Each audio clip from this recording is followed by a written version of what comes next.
Good morning to you. Good morning, Your Honor. Good morning, courtroom. Would you be kind enough to tell me your name for the record, please? Yes, my name is David F. Lozada Sr., Mario's brother. What would you like for me to know? Your Honor, I'd like to let you know that Mario Lozada, the real Mario Lozada, that maybe a quarter of his courtroom knows, is always been a mentor to me from youth during sports to life when, you know, we went into the military. He's one of the reasons that motivated me to go to the military. Thank you for your service. Shortly, thank you, Your Honor, for your support. Shortly before I departed, I found out that my brother was going to be a police officer, and like I said, he was my older brother, and I wanted to be like him. So I decided to join also law enforcement with the sheriff's department, Cuyahoga County Sheriff's Department, as a correctional officer. He's always been a mentor, like I said. It's like my life. I've seen what he was doing positive, you know, coaching youth in the inner city. I decided, you know what, I'm a coach too. So he brought me along with him to coach, to make a difference in, you know, people's lives, especially young people's lives. Somebody I've always admired, and that's the Mario Lozada that our family knows. And half this courtroom, maybe a quarter of this courtroom knows. I'm just asking, Your Honor, to give him a chance to please, you know, redeem himself. I know circumstances you know, that are in front of you, understand, but Mario is really a person who puts people first. You know, he's always been there for me in hard times. He's always supported me and encouraged me to do better, as well as the whole family. And the Mario Lozada has been portrayed is not the Mario Lozada I know. And again, I just ask you, sir, for an opportunity, give him an opportunity to redeem himself, the community, and the family. Thank you for your time. Thank you for coming today. Appreciate it. Thank you.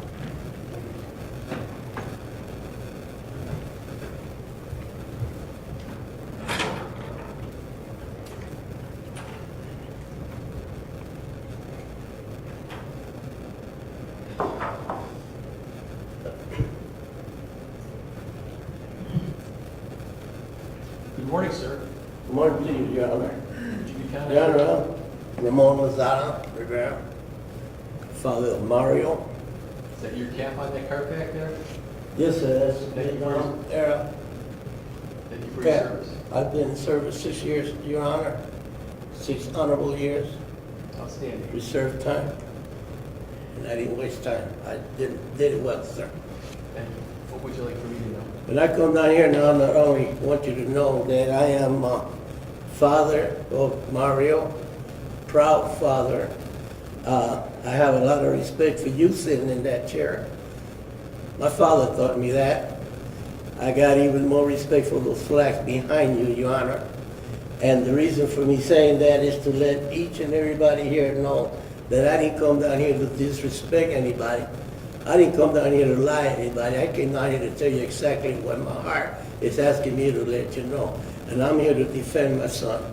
I'm here to, first of all, to apologize to you, to one and all, my kids back there, people here on my left.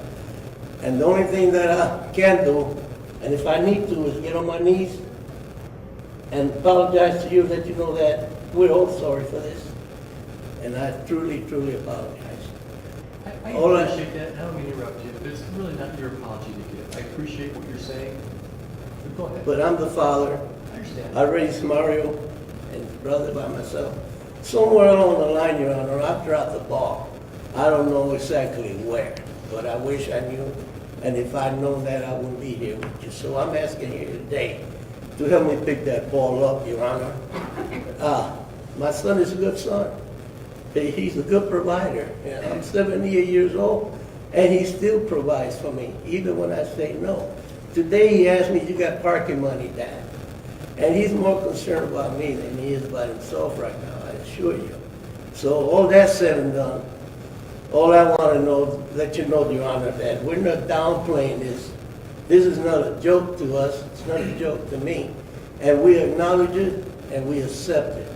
And all I want you to do is, Your Honor, I walked in here with Mario Roberto Lozada. And Your Honor, please give me the chance to walk out of here with Mario Roberto Lozada, Your Honor. Thank you for your time. Thank you for coming. I appreciate your time.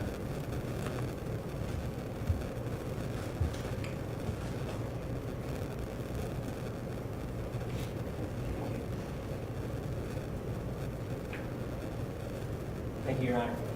Anyone else, Mr. Duggan? No, Anything else, comments from you? not at this time, Your Honor. Thank you. Mr. Schneider? Good morning, and thank you, Your Honor. I do want to let the court know, I'm going to refer to the victims by their initials to protect their privacy. Certainly. And I want the court to know there are some people in the courtroom supporting each of them today. IB, who was the victim in the counts 1 through 10, essentially, and count 12. She's here, but she is choosing not to address the court. Her mom is going to speak on her behalf. Here for MB, who is the victim in the later counts, is her mom and her cousin. And with the court's leave, I'd like an opportunity for MB's mom to address the court at this juncture. Certainly.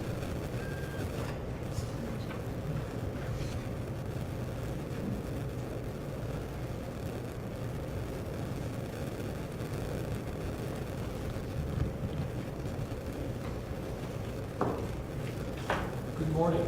Good morning. Would you be kind enough to tell me your name for the record, please? Angela Burwald. What would you like me to know? Want to read a letter that my daughter asked me to read because she couldn't be here. Okay. I would just ask you to be mindful. I know for myself, when I read, I tend to read a little faster than our very talented court reporters can take down. So just be mindful of that. Keep your voice up. I'd appreciate it. Whenever you're ready. Mario, I genuinely believed your name was Robert Jones for the first few years that we knew each other. Mostly of ignorance, as I was just a child when we first met. Although legally I am now adult, and my mind is much more mature and experienced, technically with our age difference, I am still a child to you. You caught me at a weak moment in my life, and used my weakness, ignorance, and sickness to your advantage. I certainly don't put all the blame on you for our encounters. I had a part in them too. Being a police officer and simply just living in this day and age where crime and addiction is so prevalent, you knew I was desperate enough to do things to get what I needed. You used that fact, the fact that I have a disease, for your own sick desires. I was in a very lost and confused mindset, and most of my actions, including ones involving you, had caused me to push away my family, friends, and any loved ones. You knew these things because I expressed them to you on occasion, and I almost trusted you in a weird way, being one of the people there for me when I felt I had no one else. I believe my age and loneliness blinded me from the truth. I am not some ignorant young schoolgirl at this point anymore. I can now think of many, many times you had the opportunity to stop me from doing what I was going to do and possibly help me and be a positive influence rather than negative. Knowing what I do now about myself, I know I am the only one that can put the work in to save myself and my life. But I do know that you could have made that choice to not contribute to the lifestyle I was stuck in and the horrible decisions I was making. I remember you used to park down the street late at night from my house and wait for me to sneak out. You've given me things like Crown Royal, weed, pills even one time. Then you've told me that I could get my life together after the fact. It was my choice to take them, but it was one more substance that you added on to my sickness. Despite the fact that you are a cop, you are a father and just a human being that I believe knows better and should have done better. I do feel awful knowing that your children have to go through this. I feel awful for their mother having to go through this. To be honest, though, I don't feel much for you at all. After thinking about this for a long time now, I would go as far as to say you are a manipulative pedophile. I'm angry, sad, and disgusted with myself for my own choices, but have been able to see the truth as to what our relationship actually was, and know that I was literally just a little girl. I feel used and lied to, and completely taken advantage of. Almost as if our sexual encounters were more important than my life. In a way that you were aware that the money was going to heroin and that I had overdosed before and could overdose at any time with your money and mine. If your family does ever hear this, I hope they can understand how sorry I really am for any time and money I have taken away from them being a part of your life. I know what it's like to not have your dad in your life. My dad was my best friend. He passed away last year, and one of the most powerful, uncomfortable, yet regretful feelings, or grateful feelings I have all around this, is that at least my dad doesn't have to be involved or see your face or know any of this. I couldn't imagine how it would have affected him. I know that, though, that it is possible to overcome situations like this, as I am finally finding the beginning and feel like I'm living proof, managing my sober house at the age of 19. I hope you make the choice to take and receive help and get the consequences you need and deserve, so that no other girl has to experience the same situation or worse with you. You'll never know, I'll never know your thoughts, but I will pray and hope that you learn something big from mine. Sorry.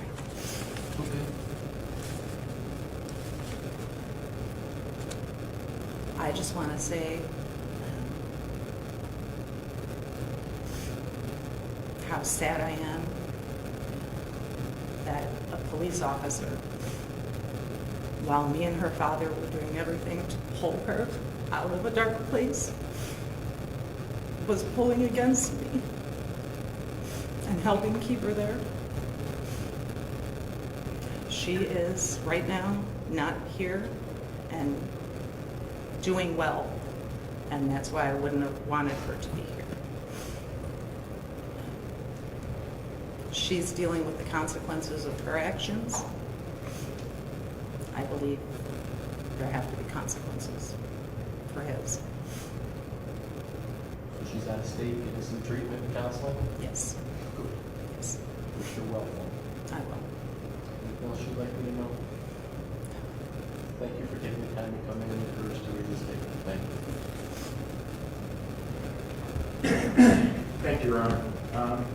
Also in the courtroom today is IB's mom, who would like an opportunity to address the court, address herself and IB. Sure. This one my line issue?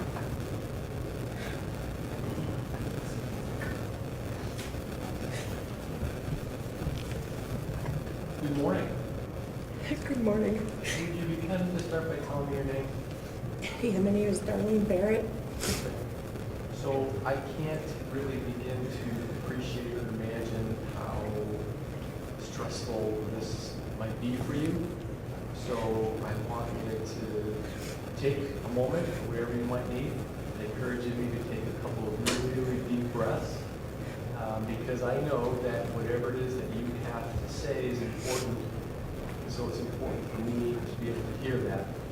And so whatever time you might need, or struggles you might come across, to let me know what you have to say. I want you to be comfortable doing it. So take a couple of deep breaths for me, really deep breaths. Okay. Whenever you're ready.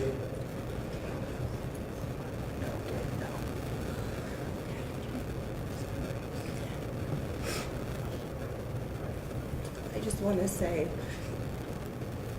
that my daughter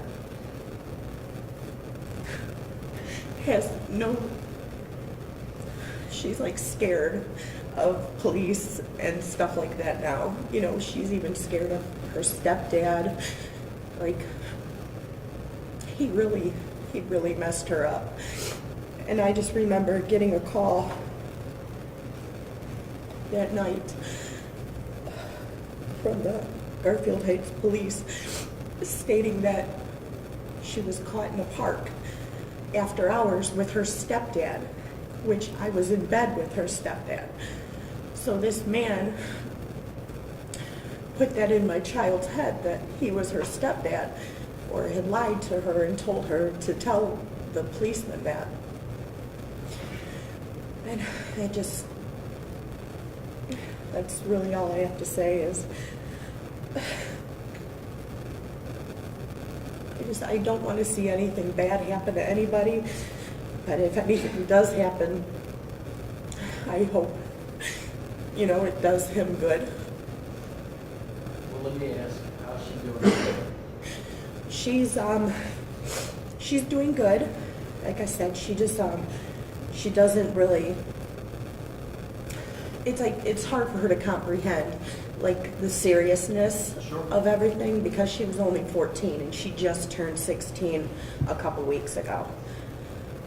So, Did you have her into some counseling? yeah, she goes like 3 times a week for counseling, so she's doing good with that end. Through rate prices or? It's through New Directions. Okay. Well, you know, have you and or your husband or not, but have you guys done some counseling? Yeah, we're actually doing family counseling, and that started about a month and a half ago, where we're going weekly. Good. Well, I would tell her, and I would, your child as well. I always thought that these kinds of situations, you can either allow them to define who you are, or you can choose to overcome and be successful in spite of them. And so I would hope that you both perhaps pass that message along to your children and encourage them to overcome and be successful in spite of. So, Okay. anything else you'd like me to know? No, that's all. Thank for you. taking the time to come in. Appreciate it. Thank you. Anything else, Mr. Schneider? Thank you, Your Honor. And there is one other party that would like to address the court. Councilman Brian Casey would like to address the court as to some of the effects it has on the community. Sure, Councilman, come on up.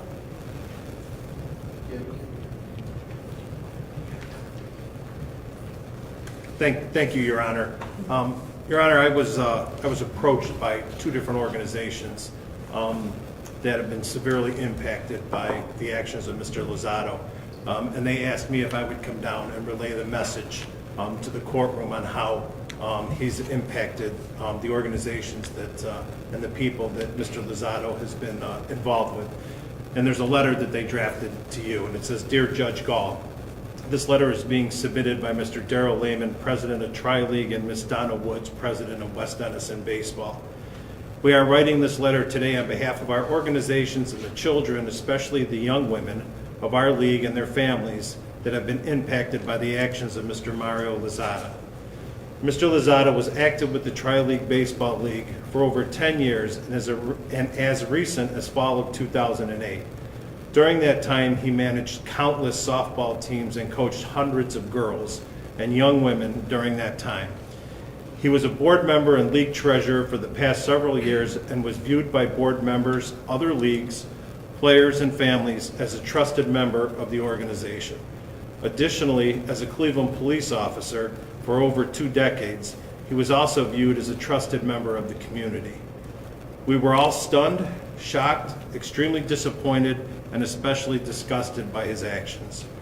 Our organizations have worked closely together for several years, along with other baseball and softball programs, including the City of Brooklyn Recreation Department, Old Brooklyn Area Little League, and Near West Recreation. These organizations, as well as their players and parents, trusted Mr. Lozada with their children, especially their daughters, during the summer and fall months, and his actions have greatly impacted the programs and the girls that the organization provide for the youth of the neighborhoods.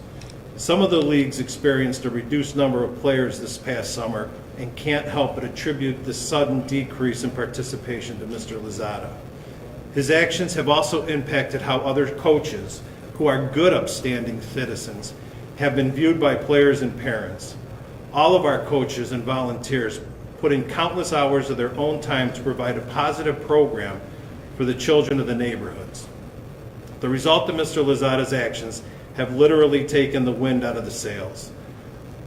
We all must now work especially hard to try to fix what he has done and encourage parents to allow their children to continue or once again participate in the programs that are offered. We understand the hesitation that our parents have in allowing their children to participate in our programs, and it's extremely disappointing. We as parents must fear when it comes to our children, especially when Mr. Lozada, I'll back up. We understand the hesitation that our parents have in allowing their children to participate in our programs, and it is extremely disappointing that one's individual's actions can so significantly impact the good that we do.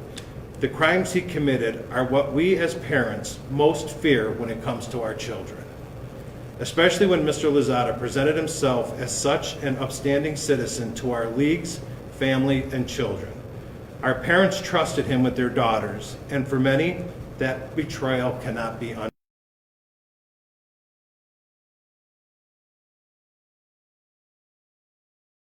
Hope that he understands the impact he has had on so many families because of his actions toward young.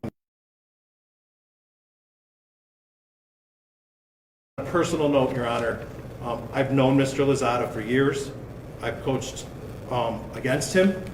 My daughter was somebody who at one point looked up to Mr. Lozada. And I'll never forget when this whole story broke. There were 4 girls that were having a bonfire in my backyard, and they were all softball players. And to watch the tears roll down these girls' face over the actions of Mr. Lozada, I couldn't help but think, what in God's green earth is still out there? If we, Your Honor, as citizens, as a community, cannot trust a police officer, or even better yet, somebody who portrayed themselves to be so caring with our young girls, then as a society, who can we trust? Thank you. Thank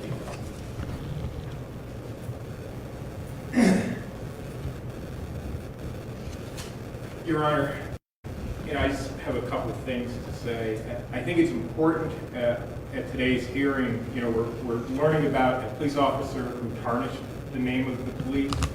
I think it's important to thank a couple officers who did tremendous work in this case.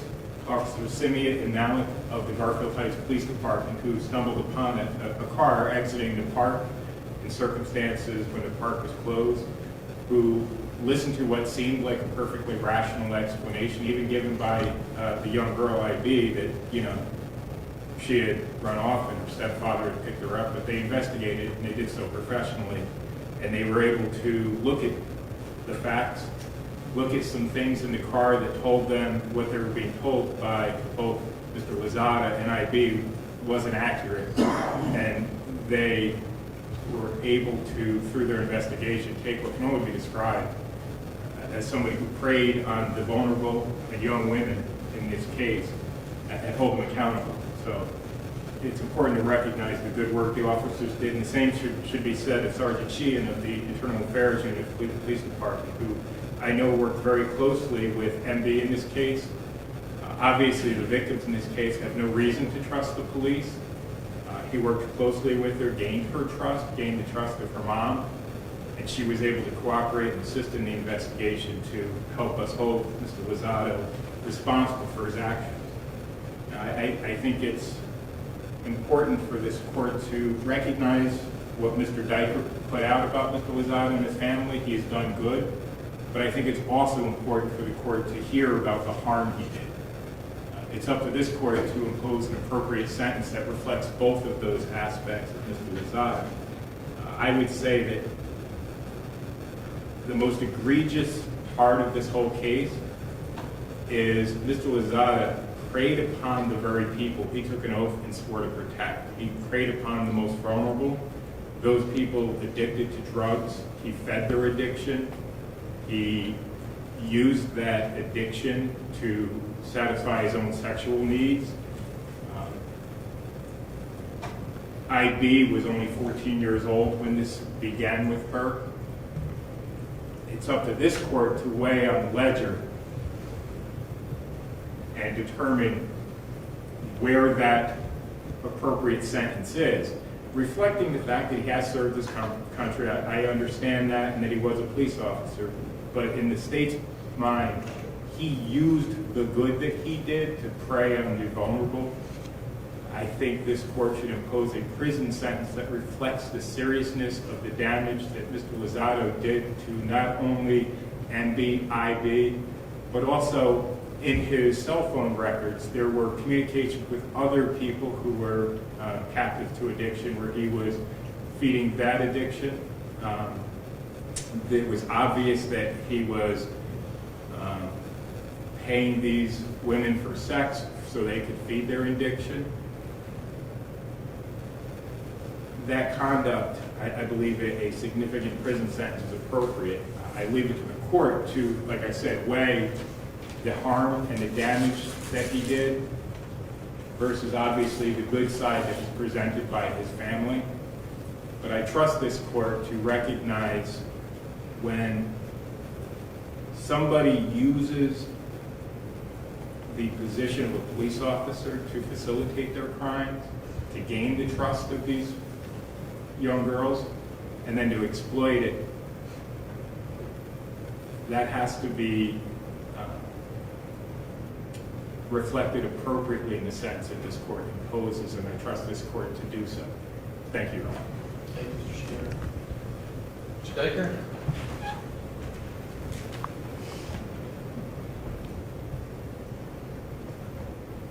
My client would like to address the court if that's... Well, I'll hear from him last, Mr. Diker. Is there anything Oh, else you'd like to yes, know now? yes, Your Honor. Your Honor, thank you. A couple things I would like to point out. And, you know, while I agree with everything, with the number of things that Mr. Schnatter said, you cannot erase all the good that he has done for this country and all the good that he has done for this community. I know you know that as a police officer working the streets every day, he put his life on the line. He put his life on the line every time that he walked out the door. And that cannot be erased. I also want to address the two, with regard to the two individuals, one of which had no idea that he was a police officer. So that he did not use his position with one of them whatsoever. And the other one, while he apologizes completely to both of their families. The other one he only knew for about a year. It wasn't since he was 14.